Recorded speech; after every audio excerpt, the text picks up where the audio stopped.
time. Thank you, sir. माननीय प्रधानमंत्री जी,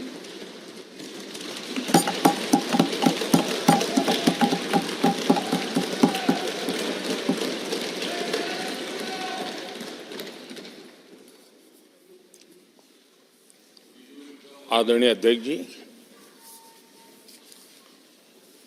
आज का ये दिवस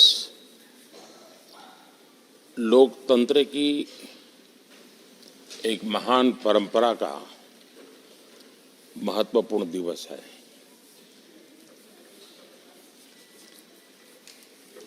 सत्रहवीं लोकसभा ने 5 वर्ष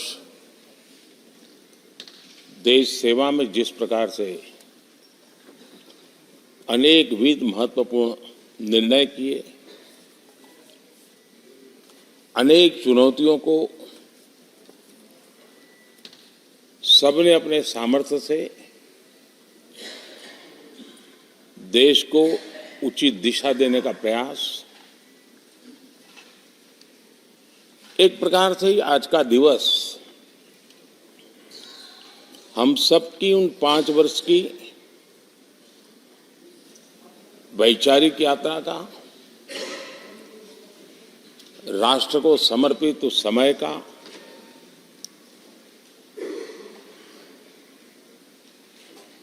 देश को फिर से एक बार अपने संकल्पों को राष्ट्र के चरणों में समर्पित करना यह अवसर है।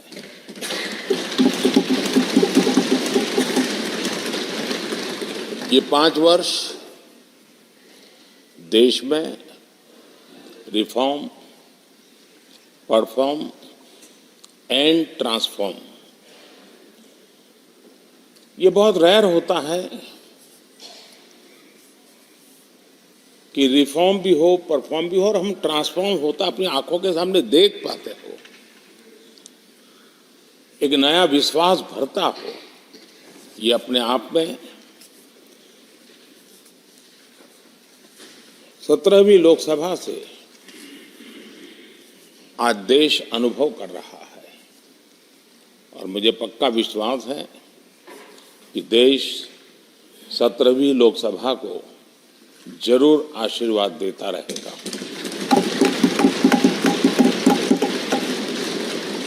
इन सारी प्रक्रियाओं में सदन के सभी माननीय सदस्यों का बहुत महत्वपूर्ण रोल रहा है, महत्वपूर्ण भूमिका रही है और ये समय है कि मैं सभी माननीय सांसदों का इस गृह के नेता के नाते भी और आप सबके एक साथी के नाते भी आप सबका अभिनंदन करता हूं।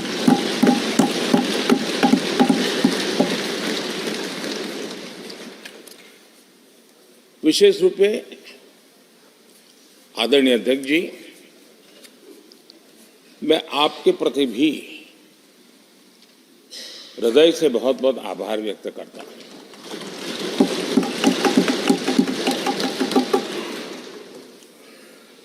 पांचों वर्ष कभी कभी सुमित्रा जी मुक्त हास्य करती थी, लेकिन आप हर पल आपका चेहरा मुस्कान से भरा रहता था।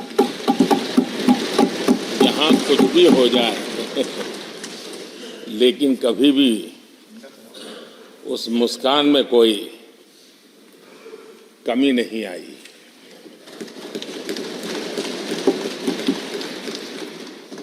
अनेकविध परिस्थितियों में आपने बहुत ही संतुलित भाव से और सच्चे अर्थ में निष्पक्ष भाव से इस सदन का मार्गदर्शन किया, सदन का नेतृत्व किया। मैं इसके लिए भी आपकी भूरी भूरी प्रशंसा करता हूं।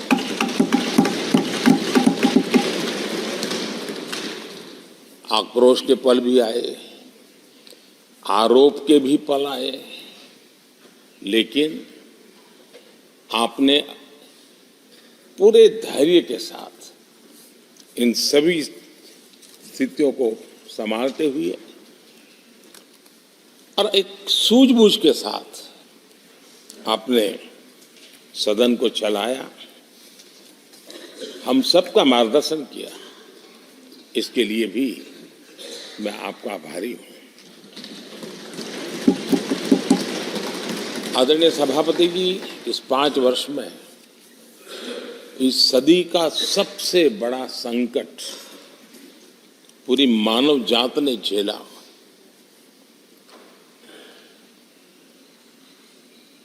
कौन बचेगा, कौन बच पाएगा, कोई किसी को बचा सकता है कि नहीं बचा सकता, ऐसी वो अवस्था थी। ऐसे में सदन में आना, ये भी अपना घर छोड़ के निकलना, ये भी संकट का काल था। उसके बाद भी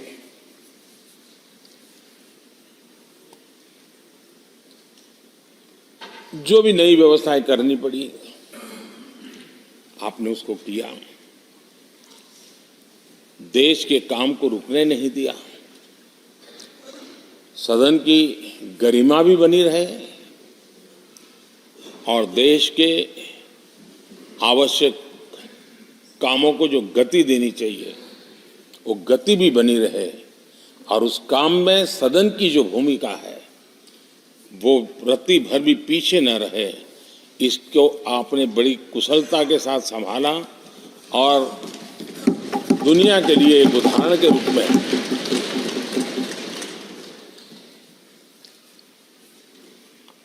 आदरणीय सभापति जी, मैं माननीय सांसदों का भी इस बात के लिए आज एक बार आभार व्यक्त करना चाहता हूं कि उस कालखंड में देश की आवश्यकताओं को देखते हुए सांसद निधि छोड़ने का प्रस्ताव माननीय सांसदों के सामने रखा और एक पल के विलंब के बिना सभी माननीय सांसदों ने सांसद निधि से मुक्त। इतना ही नहीं, एक देशवासियों को पॉजिटिव मैसेज देने के लिए अपने आचरण से समाज को एक विश्वास देने के लिए सांसदों ने अपनी सैलरी में से 30% कटौती का निर्णय सबने खुद ने किया, ताकि देश को भी विश्वास हुआ कि ये सबसे पहले छोड़ने वाले लोग हैं।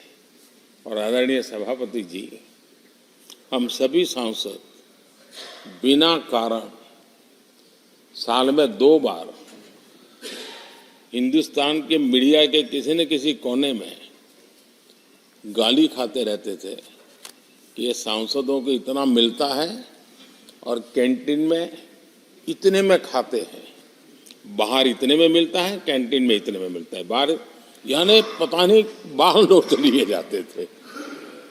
आपने निर्णय किया सबके लिए समान रेट होंगे कैंटीन में, और सांसदों ने कभी भी विरोध नहीं किया, शिकायत भी नहीं की।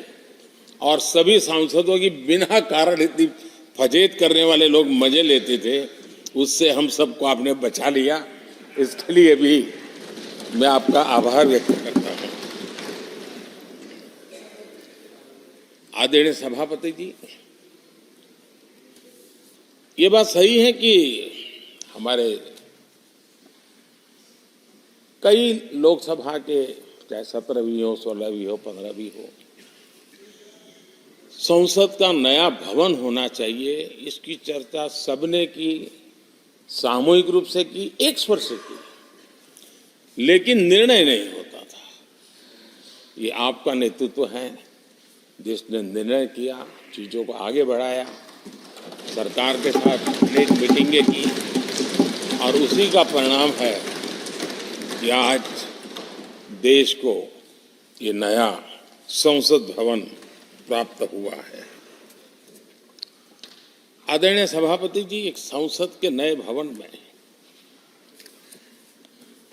एक विरासत का अंश और जो आजादी की पहली पल थी, उसको जीवंत रखने का हमेशा हमेशा हमारे मार्गदर्शक रूप में ये सेंगोल को यहाँ स्थापित करने का काम, और अब प्रतिवर्ष उसको सेरेमोनियल इवेंट के रूप में उसको हिस्सा बनाने का एक बहुत बड़ा काम आपके नेतृत्व में हुआ है, जो भारत की आने वाली पीढ़ियों को हमेशा हमेशा हमें आज़ादी के उस प्रथम पल के साथ जोड़ के रखेगा, और आज़ादी की वो पल क्यों थी हमें वो याद रहेगा, तो देश को आगे ले जाने की वो प्रेरणा भी बनी रहेगी। उस पवित्र काम को आपने किया है। आदरणीय सभापति जी, ये भी सही है कि इस कालखंड में G20 की अध्यक्षता का भारत को मिली। भारत को बहुत सम्मान मिला। देश के हर राज्य ने अपने अपने तरीके से विश्व के सामने भारत का सामर्थ्य और अपने राज्य की पहचान बखूबी प्रस्तुत की, जिसका प्रभाव आज भी विश्व के मन पर है।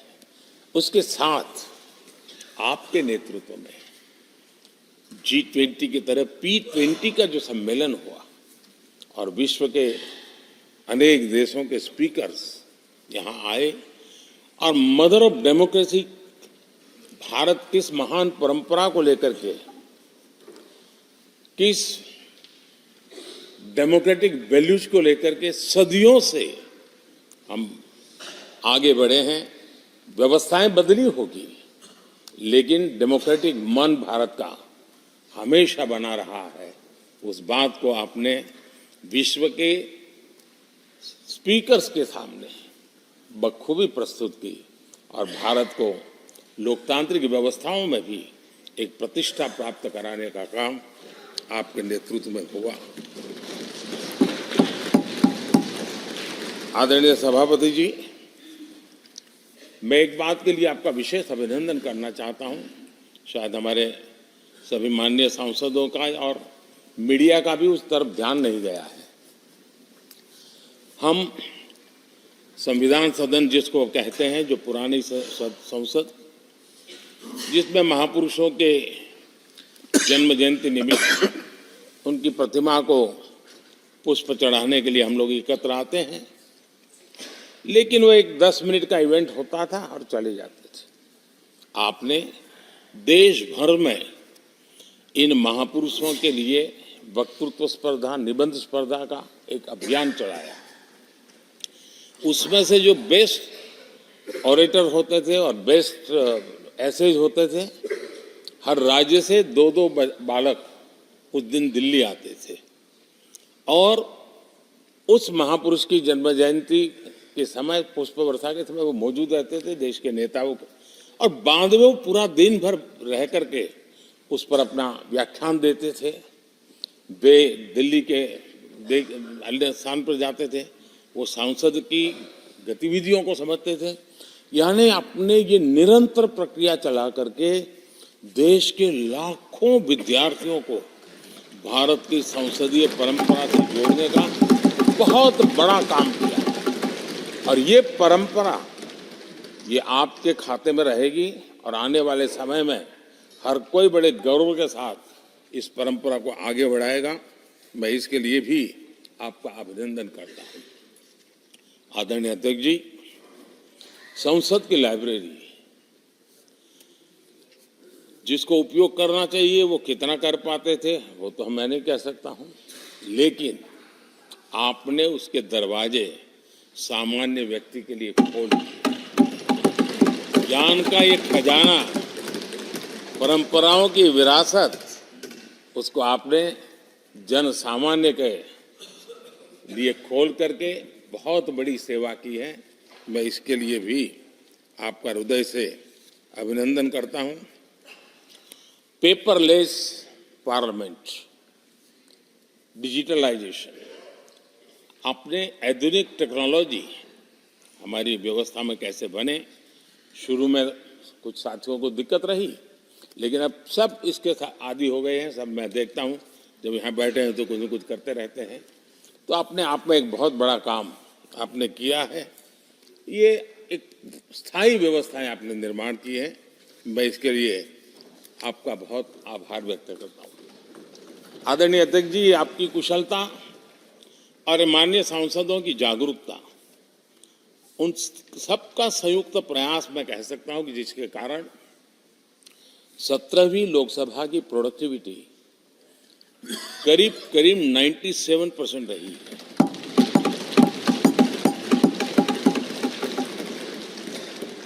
97% प्रोडक्टिविटी अपने आप में प्रसन्नता का विषय है, लेकिन मुझे विश्वास है कि आज जब 17वीं लोकसभा की हम समाप्ति की तरफ बढ़ रहे हैं, तब एक संकल्प लेकर के 18वीं लोकसभा प्रारंभ होगी कि हम हमेशा 100% से ज्यादा प्रोडक्टिव वाली हमारी कार्यवाही करेंगे, और उसमें भी 7 सत्र 100% से भी ज्यादा प्रोडक्टिविटी वाले रहेंगे। ये भी, और मैंने देखा आपने रात रात बैठ करके भी हर सांसदों के मन की बात को आपने सरकार के ध्यान में लाने का भरपूर प्रयास किया। मैं इन सफलता के लिए सभी माननीय सांसदों का और सभी फ्लोर लीडर्स का भी हृदय से आभार और अभिनंदन व्यक्त करता हूं। पहले सत्र में, 17वीं लोकसभा के पहले सत्र में दोनों सदन ने 30 विधेयक पारित किए थे। ये अपने आप में रिकॉर्ड है।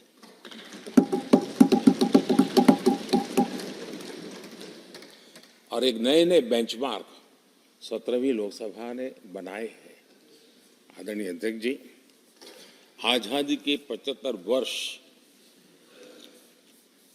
पूरा होने का उत्सव, हम सबको कितना बड़ा सौभाग्य मिला कि ऐसे अवसर पर हमारे सदन ने अत्यंत महत्वपूर्ण कामों को नेतृत्व किया। हर स्थान पे हुआ। शायद ही कोई सांसद ऐसा होगा कि जिसने आजादी के 75 वर्ष को लोकोत्सव बनाने में अपने अपने क्षेत्र में भूमिका अदा न की हो। यानी सचमुच में आजादी के 75 वर्ष को देश ने जी भर करके उत्सव से बनाया, और उसमें हमारे माननीय सांसदों की और इस सदन की बहुत बड़ी भूमिका रही है। हमारे संविधान लागू होने के 75 वर्ष, ये भी अवसर इसी समय इसी सदन को मिला है, इसी सभी माननीय सांसदों को मिला है। और संविधान की जो भी जिम्मेवारियां, उसकी शुरुआत यहाँ से होती है, और उनके साथ ये जुड़ना ये अपने आप में बहुत बड़ी प्रेरक है। आदरणीय अध्यक्ष जी, इस कार्यकाल में बहुत ही रिफॉर्म्स हुए हैं और गेम चेंजर है। 21वीं सदी के भारत की मजबूत नींव उन सारी बातों में नजर आती है। एक बड़े बदलाव की तरफ तेज गति से देश आगे बढ़ा है, और इसमें भी सदन के सभी साथियों ने बहुत ही उत्तम मार्गदर्शन किया है, अपनी हिस्सेदारी जताई है। और देश,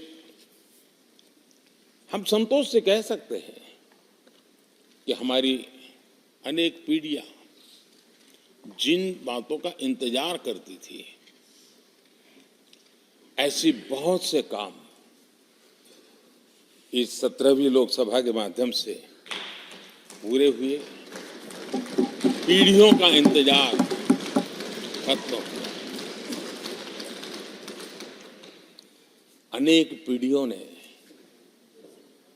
एक संविधान, इसके लिए सपना देखा था, लेकिन हर पल उस संविधान में एक दरार दिखाई देती थी, एक खाई नजर आती थी, एक रुकावट चुभती थी। लेकिन इसी सदन ने धारा 360 आर्टिकल 370 हटा करके संविधान के पूर्ण रूप को, उसके पूर्ण प्रकाश के साथ उसका प्रकटीकरण हुआ। और मैं मानता हूं जब संविधान के 75 वर्ष हुए हैं, जिन जिन महापुरुषों ने संविधान को बनाया है उनकी आत्मा जहां भी होगी जरूर हमें आशीर्वाद देते होंगे ये काम हमने पूरा किया।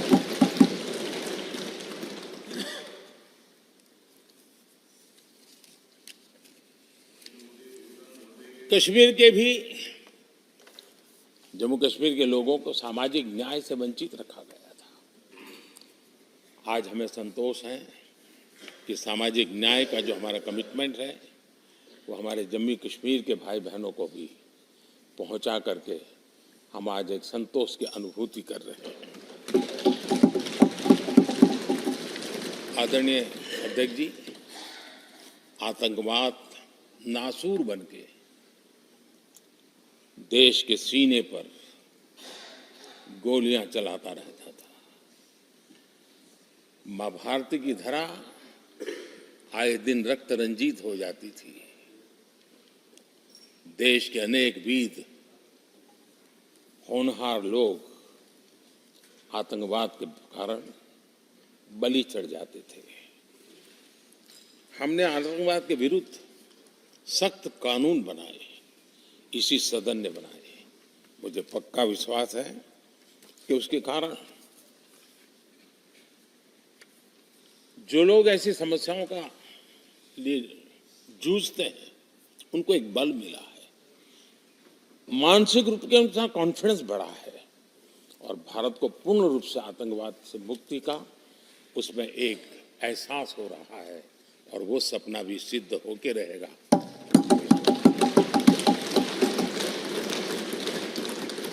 हम 75 साल तक अंग्रेजों की दी हुई दंड संहिता में जीते रहे। हम गर्व से कहेंगे, देश को, नई पीढ़ी को कहेंगे, आप अपने पोते पोती को कह सकेंगे गर्व से कि देश 75 साल भले दंड संहिता में जिया, लेकिन अब आने वाली पीढ़ी न्याय संहिता में जिएगी और यही सच्चा लोकतंत्र है।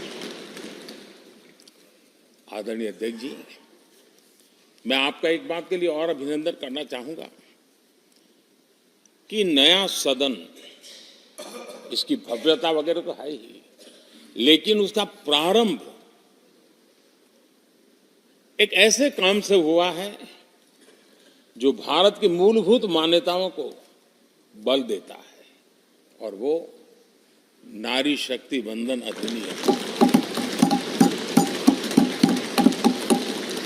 जब भी इस नए सदन की चर्चा होगी तो नारी शक्ति वंदन अधिनियम इसका जिक्र होकर के, यानी एक, और भले ही वो छोटा सत्र था लेकिन दूरगामी निर्णय करने वाला सत्र था।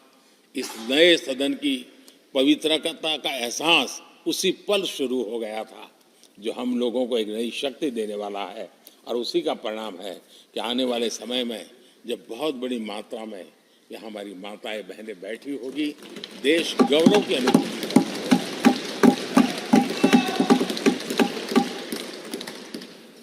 3 तलाक कितने उतार चढ़ाव से हमारी मुस्लिम बहनें इंतजार कर रही थी। अदालतों ने उनके पक्ष में निर्णय किए थे, लेकिन वो हक उनको प्राप्त नहीं हो रहा था। मजबूरियों से गुजारा करना पड़ रहा था। कोई प्रकट रूप से कहें, कोई अप्रकट रूप से कहें, लेकिन 3 तलाक से मुक्ति का बहुत महत्वपूर्ण और नारी शक्ति के सम्मान का काम 17वीं लोकसभा ने किया है। सभी मान्य सांसद, उनके विचार कुछ भी रहे हो, उनका निर्णय कुछ भी रहा हो, लेकिन कभी न कभी तो कहेंगे कि हाँ, इन बेटियों को न्याय देने का काम भी करने के समय हम वहां मौजूद हैं। पीढ़ियों से होता यह न्याय हमने पूरा किया है और वो बहनें हमें आशीर्वाद दे रही है। आदरणीय अध्यक्ष जी, आने वाले 25 वर्ष हमारे देश के लिए बहुत महत्वपूर्ण है। राजनीति की गहमा गहमी अपनी जगह पे है, राजनीतिक क्षेत्र के लोगों की अपनी आशा आकांक्षा अपनी जगह पे है, लेकिन देश की अपेक्षा, देश की आकांक्षा, देश का सपना, देश का संकल्प ये बन चुका है। 25 साल वो हैं जो देश इच्छित परिणाम प्राप्त करके रहेगा।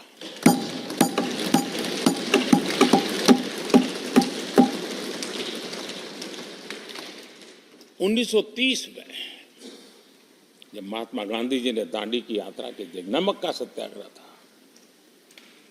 घोषणा होने के पहले लोगों को सामर्थ्य नजर नहीं आया था। चाहे स्वदेशी आंदोलन हो, चाहे सत्याग्रह की परंपरा हो, चाहे नमक का सत्याग्रह हो, उस समय तो घटनाएं छोटी लगती थी, लेकिन 1947 वो 25 साल का कालखंड, उसने देश के अंदर वो जज्बा पैदा कर दिया था। हर व्यक्ति के दिल में वो जज्बा पैदा कर दिया था कि अब तो आजाद होकर रहना है। मैं आज देख रहा हूं कि देश में वो जज्बा पैदा हुआ है। हर गली मोहल्ले में हर बच्चे के मुंह से निकला है कि 25 साल में हम विकसित भारत बना के रहेंगे। इसलिए ये 25 साल मेरी देश की युवा शक्ति के अत्यंत महत्वपूर्ण कालखंड है, और हम में से कोई ऐसा नहीं होगा जो नहीं चाहता होगा कि 25 साल में देश विकसित भारत न बने। हर किसी का सपना है। कुछ लोगों ने सपने को संकल्प बना लिया है, कुछ लोग शायद संकल्प बनाते देर हो जाएगी, लेकिन जुड़ना हर एक को होगा। और जो जुड़ भी नहीं पाएंगे और जीवित होंगे तो फल तो जरूर खाएंगे। ये मेरा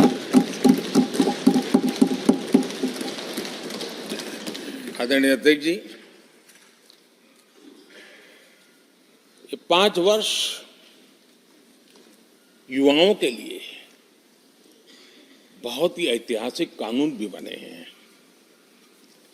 व्यवस्था में पारदर्शिता लाकर युवाओं को नए मौके दिए गए हैं। पेपर लीक जैसी समस्या जो हमारे युवाओं को चिंतित करती थी, हमने बहुत ही कठोर कानून बनाया है ताकि उनके मन में जो सवाल या निशान था और उनको व्यवस्था के प्रति उनका गुस्सा था, उसको एड्रेस करने का सभी माननीय सांसदों ने देश के युवाओं के मन के भाव को समझ करके बहुत ही महत्वपूर्ण निर्णय किया है। आदरणीय अध्यक्ष जी, ये बात सही है कि कोई भी मानव जात अनुसंधान के बिना आगे नहीं बढ़ सकती है। उसको नित्य परिवर्तन के लिए अनुसंधान अनिवार्य होते हैं, और मानव जात का लाखों साल का इतिहास गवाह है कि हर काल में अनुसंधान होते रहे हैं, जीवन बढ़ता चला गया है, जीवन का विस्तार होता गया है। इस सदन ने विधिवत रूप से कानूनी व्यवस्था खड़ी करके अनुसंधान को प्रोत्साहन देने का बहुत बड़ा काम किया है। नेशनल रिसर्च फाउंडेशन, ये कानून आमतौर पर रोजमर्रा की राजनीति की चर्चा का विषय बन नहीं पाता, लेकिन इसके परिणाम बहुत दूरगामी होने वाले हैं, और इतना बड़ा महत्वपूर्ण काम ये 17वीं लोकसभा ने किया है। मुझे पक्का विश्वास है देश की युवा शक्ति में। इस व्यवस्था के कारण दुनिया का रिसर्च और का एक हब हमारा देश बन सकता है। हमारे देश की युवा के टैलेंट ऐसी है, आज भी दुनिया की बहुत कंपनियां ऐसी हैं जिनके इनोवेशन के काम आज भी भारत में हो रहे हैं, लेकिन एक बहुत बड़ा हब बनेगा, ये मेरा पूरा विश्वास है। आदरणीय अध्यक्ष जी, 21वीं सदी में हमारी बेसिक नीड्स पूरी तरह बदल रही है। कल तक जिसका कोई मूल्य नहीं था, कोई ध्यान नहीं था, वो आने वाले में बहुत अमूल्य बन चुका है। जैसे डेटा, पूरी दुनिया में चर्चा है डेटा का सामर्थ्य क्या होता है। हमने डेटा प्रोटेक्शन बिल ला करके पूरी भावी पीढ़ी को सुरक्षित कर दिया है। पूरी भावी को एक नया शस्त्र हमने उसके हाथ में दिया है, जिसके आधार पर वो अपने भविष्य को बनाने के लिए इसका सही इस्तेमाल भी करेंगे। और digital personal data protection act ये हमारी 21वीं सदी की पीढ़ी को और दुनिया के लोगों को भी भारत के इस एक्ट के प्रति रुचि बनी हुई है। दुनिया के देश उसका अध्ययन करते हैं, अपने अपना नई नई व्यवस्था अनुकूल करने के लिए प्रयास कर रहे हैं। और डाटा का उपयोग कैसे हो उसकी भी उसमें गाइडलाइंस है। अनेक प्रकार से प्रोटेक्शन का पूरा प्रबंध करते हुए इसका सामर्थ्य कैसे आए, जिस डेटा को लोगों गोल्ड माइन कहते हैं, न्यू ऑयल कहते हैं, मैं समझता हूँ वो सामर्थ्य भारत को प्राप्त हो। और भारत इस शक्ति के इसलिए विशेष है क्योंकि विविधताओं से भरा हुआ देश है। हमारे पास जिस प्रकार की जानकारी और हमारे साथ जुड़े हुआ डेटा जो जनरेट होता है, सिर्फ हमारा रेलवे पैसेंजर्स का डेटा कोई देख ले, दुनिया के लिए बहुत बड़ा संशोधन का विषय बन सकता है। उसकी ताकत को हमने पहचान करके इस कानूनी व्यवस्था को दिया है। आदरणीय अध्यक्ष जी, जल थल नभ इस सदियों से इन क्षेत्रों की चर्चा चली है, लेकिन अब समुद्री शक्ति और स्पेस की शक्ति और साइबर की शक्ति, ये ऐसी त्रिविध शक्तियों का मुकाबला करने की आवश्यकता खड़ी हुई है। और विश्व जिस प्रकार के संकटों से गुजर रहा है और विश्व जिस प्रकार के विचारे प्रभाव पैदा करने का प्रयास कर रहे हैं, तब इन क्षेत्रों में हमें सकारात्मक सामर्थ्य भी पैदा करना है और नकारात्मक शक्तियों से अपने आप को हर चुनौतियों को चुनौती लेने का सामर्थ्य भी बनाना है। और उसके लिए आवश्यक स्पेस से जुड़े रिफॉर्म्स बहुत अनिवार्य थे और बहुत दूरगामी दृष्टि के साथ स्पेस के रिफॉर्म का काम हमारे यहाँ हुआ है। आदरणीय अध्यक्ष जी, देश ने जो आर्थिक रिफॉर्म किए हैं उसमें 17वीं के लोकसभा के सभी माननीय सांसदों की बहुत बड़ी भूमिका रही है। बीते वर्षों में हजारों कंप्लायंसेस बेवजह हम जनता जनार्दन को ऐसी चीजों में उलझाए रखा। ये गवर्नेंस की एक ऐसी विकृत व्यवस्था विकसित हो गई, उसमें से मुक्ति दिलाने का बहुत बड़ा काम हमारे यहाँ हुआ है। और इसके लिए भी ये सदन का मैं आभारी हूं। यानी इस प्रकार के कंप्लायंसेस के बोझ में सामान्य व्यक्ति तो दब जाता है। और मैंने तो एक बार लाल किले से भी कहा था, हम जब मिनिमम गवर्नमेंट मैक्सिमम गवर्नेंस कहते हैं, मैं दिल से मानता हूं कि लोगों की जिंदगी में से जितना जल्द सरकार निकल जाए उतना ही लोकतंत्र का सामर्थ्य बढ़े। रोजमर्रा की जिंदगी में हर डगर पे सरकार टांग क्यों अड़ाए? हाँ, जो अभाव में है उसके लिए सरकार हर पल मौजूद हो, लेकिन सरकार का प्रभाव उसकी जिंदगी को ही रुकावट बना दे, ऐसी लोकतंत्र नहीं हो सकता है। और इसलिए हमारा मकसद है सामान्य मानवी की जिंदगी से सरकार जितनी हट जाए, कम से कम उसकी जिंदगी में सरकार का नाता रहे, वैसा समृद्ध लोकतंत्र दुनिया के सामने हमने आगे बढ़ाना चाहिए। उस सपने को पूरा करेंगे।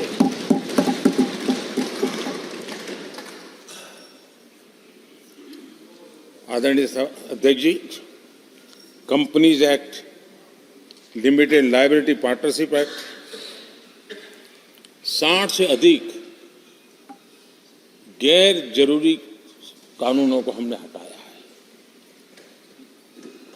ईज ऑफ डूइंग बिजनेस, इसके लिए ये बहुत बड़ी आवश्यकता थी, क्योंकि अब देश को आगे बढ़ना है तो बहुत सारी रुकावटों से बाहर आना पड़ेगा।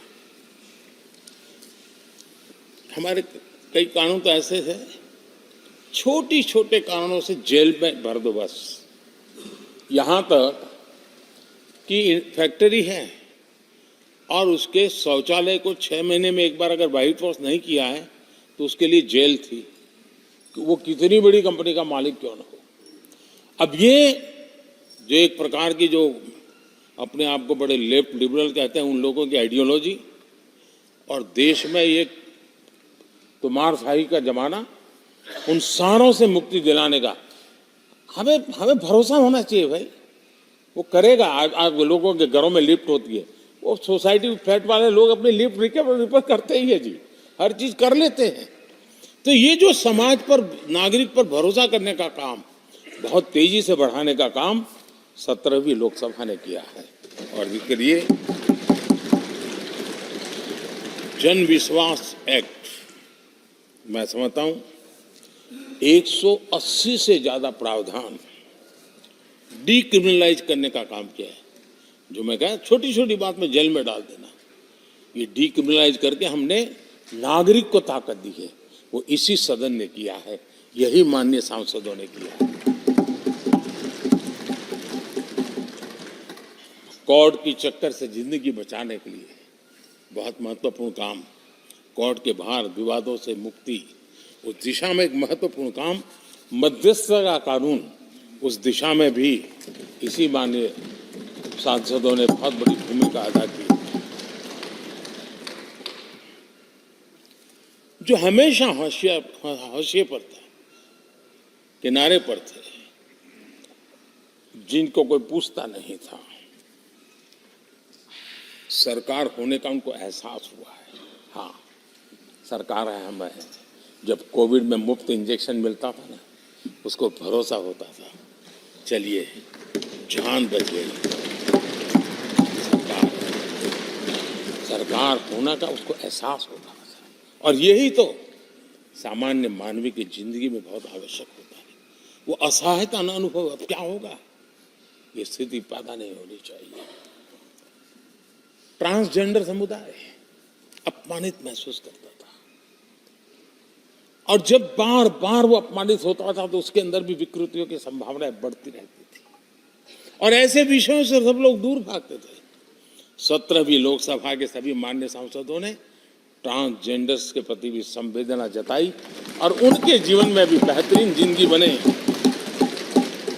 और आज दुनिया के अंदर जब भारत ने ट्रांसजेंडर के लिए किए हुए काम है, जो निर्णय किए, इसकी चर्चा है दुनिया को बड़ा। जब हम कहते हैं ना, हमारे यहाँ इवन हमारे माता बहनों के लिए प्रेगनेंसी के लिए 26 वीक की डिलीवरी के समय की छुट्टी, दुनिया के समृद्ध देशों को भी आश्चर्य होता है। अच्छा, यानी ये प्रोग्रेसिव निर्णय यहीं पर हुए हैं, इसी 17वीं लोकसभा में हुए हैं। हमने ट्रांसजेंडर को एक पहचान दी है। अब तक करीब 16-17 हजार ट्रांसजेंडर को उनका आइडेंटिटी कार्ड दिया गया है, ताकि उनके जीवन को। और मैंने देखा अब तो मुद्रा योजना से पैसे लेकर के छोटा मोटा वो बिजनेस करने लगी, वो कमाने लगी है। पद्मा अवार्ड हमने ट्रांसजेंडर को दिया है, एक सम्मान की जिंदगी जीने के लिए। सरकार से जुड़ी अनेक योजनाओं का लाभ जो अब तक उनको मिलता नहीं था, मिलना प्रारंभ हुआ है। वो सम्मानीय जिंदगी। आदरणीय अध्यक्ष जी, बहुत विकट काल में हमारा समय गया, क्योंकि 1.5-2 साल कोविड ने हमारे पर बहुत बड़ा दबाव डाला। लेकिन उसके बावजूद भी 17वीं लोकसभा देश के लिए बहुत उपकारक रही है, बहुत अच्छे काम किए हैं। लेकिन इस समय हमने कई साथियों को भी खो दिया है। हो सकता है अगर आज वो हमारे बीच होते तो आज इस विदाई समारोह में मौजूद होते, लेकिन बीच में ही कोविड के कारण हमें अपने बहुत होनहार साथियों को खोना पड़ा। उसका दुख हमेशा हमेशा हमारे रहेंगे। आदरणीय अध्यक्ष जी, 17वीं लोकसभा का अंतिम सत्र और अंतिम आवर ही समझ लीजिए है। लोकतंत्र और भारत की यात्रा अनंत है, अनेक, और ये देश किसी पर्पज के लिए है, उसका कोई लक्ष्य है, और पूरी मानव जात के लिए। चाहे श्री अरविंदो ने देखा हो, चाहे स्वामी विवेकानंद जी ने देखा हो, लेकिन आज उन शब्दों में, उस विजन में सामर्थ्य था, वो हम आंखों के सामने देख पा रहे हैं। दुनिया जिस प्रकार से भारत के महात्म्य को स्वीकार कर रही है, भारत के सामर्थ्य को स्वीकारने लगी है, और उसको, उस यात्रा को हमें और शक्ति के साथ आगे बढ़ाना है। आदरणीय अध्यक्ष जी, चुनाव बहुत दूर नहीं है। कुछ लोगों को थोड़ी घबराहट रहती होगी, लेकिन ये लोकतंत्र का सहज आवश्यक पहलू है। हम सब उसको गर्व से स्वीकार करते हैं और मुझे विश्वास है कि हमारे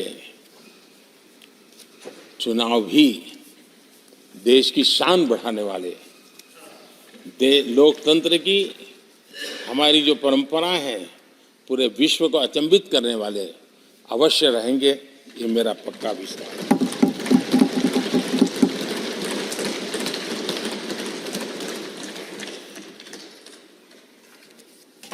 आदरणीय अध्यक्ष जी, मैं सभी माननीय सांसदों का जो सहयोग मिला है, जो निर्णय हम कर पाए हैं, और कभी कभी हमले भी इतने मज़ेदार हुए हैं कि हमारे भीतर की शक्ति भी खिल करके निकली है।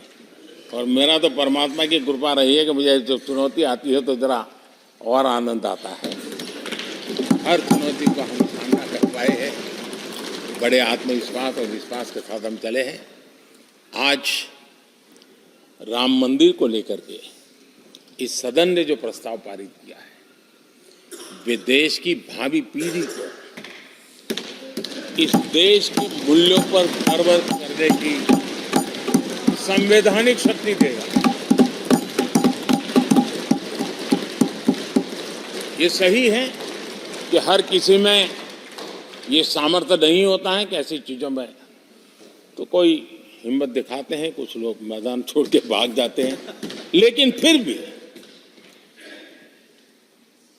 भविष्य के रिकॉर्ड को देखेंगे तो आज जो व्याख्यान वो हुए हैं, जो बातें रखी गई हैं, उसमें संवेदना भी है, संकल्प भी है, सहानुभूति भी है और सबका साथ सबका विकास के मंत्र को आगे बढ़ाने का उसमें तत्व भी है। यह देश बुरे दिन कितने ही क्यों न गए हो, हम भावी पीढ़ी के लिए कुछ न कुछ अच्छा करते रहेंगे। ये सदन हमें वो प्रेरणा देता रहेगा और हम सामूहिक संकल्प से, सामूहिक शक्ति से उत्तम परिणाम भारत की नौजवान पीढ़ी की आशा आकांक्षा के अनुसार करते रहेंगे।